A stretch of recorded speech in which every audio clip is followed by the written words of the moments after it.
Bob Riley, HIGHLIFE Magazine, HIGHLIFE Media, here with John Robbins of Akerman Law Group.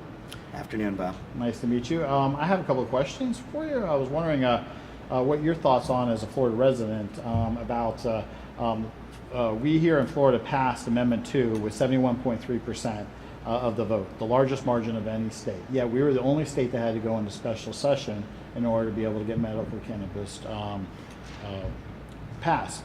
As a Florida resident, what are your views on how the Florida legislature handled this? I guess I could try to answer that question as a Florida resident or as an attorney working in the cannabis space. And the answer probably is the same. It's been a bit frustrating, to say the least, both representing applicants for MMTCs, representing ancillary service providers, and representing physicians and practice groups, and representing patients. Everybody has expressed similar frustrations with the Department of Health Office of Medical Marijuana Use. I know they're probably doing the best that they can, but things have been rolling out quite slow, and there are some issues with legislation that isn't entirely consistent with the constitutional amendment. But I do believe we're getting there, slowly. A little too slowly perhaps, but slowly. Well, you know the Department of Health does not allow for flower. Do you support flower as a Florida resident? Do you mean smoking of flower? Smoking of flower.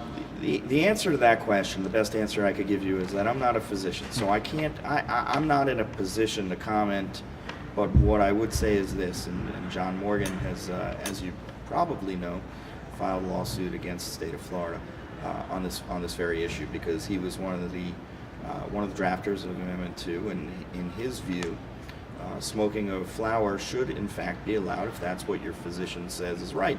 And I agree with him in that regard. I think that if a physician determines that that is the best way to treat a patient for whatever reason, and there are a variety of reasons why whole flower might be more beneficial than, for example, extracted material, then that should be a right that the physicians have with respect to their patients. You mentioned that you have a cannabis law practice, Akerman, yes. Correct? Correct. Well, Akerman LLP. Akerman LLP. The Florida legislature made the whole plant medical cannabis, right? Yes. And federally, the DEA just reclassified CBD as Schedule 1, correct? Yes, correct. Okay. So, in your opinion, does this mean that CBD, even hemp-derived CBD, is illegal to be sold in Florida under the current rules?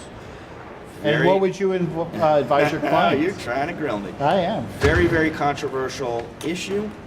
I obviously can't get into specific conversations that I've had with my clients, but what I will tell you is this, and I would give you similar advice if you came to me.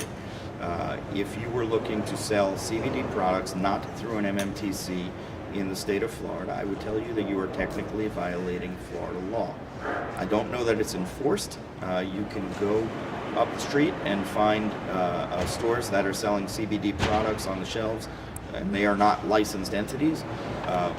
So it's out there, and there are companies advertising that they're legal in all 50 states. My interpretation, this is one lawyer's view, of the definition of marijuana in the Florida statutes would prohibit or include CBD within the definition of marijuana, meaning that you have to be a licensed MMTC and a certified patient in order to be able to take CBD. What areas of legal expertise does Akerman provide their clients?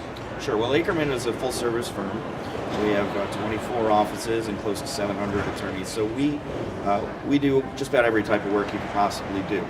I happen to chair our cannabis practice group, and we have attorneys in Florida, in California, in Colorado, representing clients in virtually every aspect of the state. Those clients who touch the plant, clients providing ancillary services. So we are doing real estate transactions, corporate and securities transactions, licensing agreements, IP work.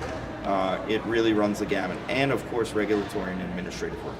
And then my last question is are you familiar with HIGHLIFE Magazine, and what is your opinion? I am a reader.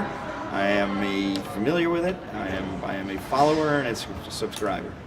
Absolutely. Thank you very much. I really appreciate your time.